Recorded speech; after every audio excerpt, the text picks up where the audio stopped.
اسرائیل نے خلیج میں اپنا پہلا سفارت خانہ ابوظہبی میں کھول لیا۔ امارات اور اسرائیل کے درمیان معاشی اور تجارتی معاہدے بھی طے پا گئے۔ متحدہ عرب امارات اور اسرائیل کے درمیان گزشتہ سال تعلقات بحال ہوئے تھے۔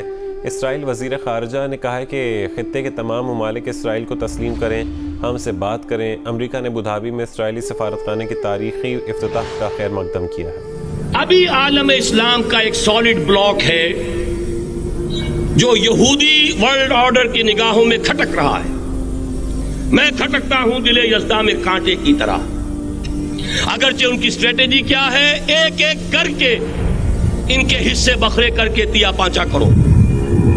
ابھی وہ بلاک کون سا ہے؟ ایران ہے، افغانستان ہے، پاکستان ہے اور روسی ترکستان سے آزاد ہونے والی جو ریاستیں ہیں، یہ ایک سالڈ بلاک۔ یہ عجمی مسلمان عربی نہیں، عربی گئے، یہ نوٹ کر لیجئے، اس لیے کہ عربوں کو اللہ نے فضیلت دی تھی، محمد ان میں سے تھے صلی اللہ علیہ وسلم، یہ رتبہ بلند ملا جن کو مل گیا۔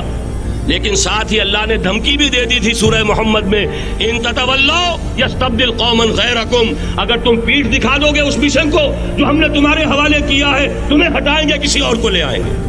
بہرحال اس وقت جو میں کہہ رہا تھا، ورنہ میرے پاس تو یعنی یہ کہ درد دل کہنے کے لیے وقت نہیں ہے، مجھے اپنی بات کو محدود کرنا پڑ رہا ہے، لیکن میں اب آ رہا ہوں اصل موضوع کی طرف کہ ایک امکان تو یہ ہے کہ اس بلاک میں اسلام کا احیاء ہو،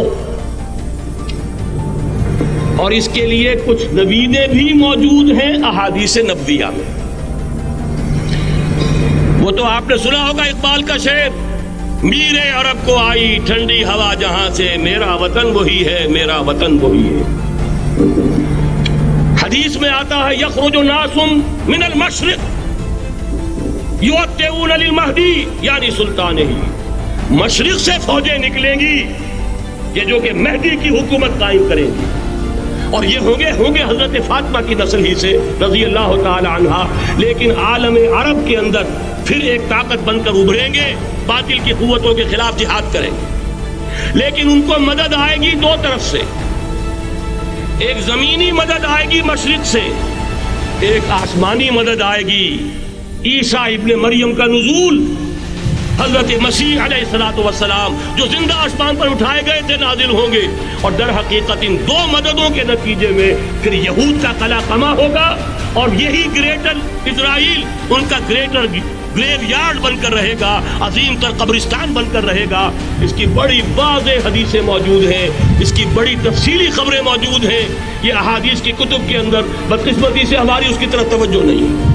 ایک تو یہ ہو سکتا ہے، اسی طریقے سے ایک اور حدیث ہے، یخرج من خراسان رایات سود، اور یہ مسلم شریف کی روایت ہے، نوٹ کیجئے گا، نہیں ترمذی شریف کی روایت ہے، یخرج من خراسان رایات سود لا يردها شيء حتى تنصب بإيلیا، اور خراسان حضور کے زمانے میں آج کے افغانستان کا نام، جتنا خون یہاں پر خلوص کے ساتھ دیا گیا ہے اس کی مقدار بھی کم نہیں ہے، یہاں سے خیر برآمد ہوگا۔ اور دوسری بات اپنے بارے میں نوٹ کر لیجئے، یہ پاکستان، بچا کھچا Pakistan, what remains of Pakistan, یہ اصل میں ہے کیا؟ مولانا بہت خوبصورت انداز میں فرما رہے تھے، یہ 313 نہیں تھے، اسلام تھا۔ اسی طرح نوٹ کیجئے، پاکستان نہیں ہے، 4 صدیوں کی تجدیدی مساعی کا حاصل۔ آپ نے کبھی نوٹ کیا، ختم نبوت کے بعد اب سب سے اونچا منصب کس کا ہے؟ مجددین۔ سنن ابی داؤد کی روایت، ان اللہ یبعث فی هذه الامہ علی راس کل 100 عام من یجدد لها دینها۔ اور نوٹ کیجئے، کوئی بات ہے، 1000 برس تک سارے مجدد عالم عرب میں پیدا ہوئے، پورا عالم اسلام آزاد ہوا، کہیں نعرہ اسلام کا نہیں لگا، کہیں عرب قومیت پر، کہیں کسی اور عصبیت پر تحریکیں چلی ہیں، صرف تحریک پاکستان تھی کہ پاکستان کا مطلب کیا؟ لا الہ الا اللہ۔ کوئی سبب ہے کہ یہاں قرارداد مقاصد پاس ہوئی، حاکمیت اللہ کی ہے، کہ اکبر نام لیتا ہے خدا کا اس زمانے میں۔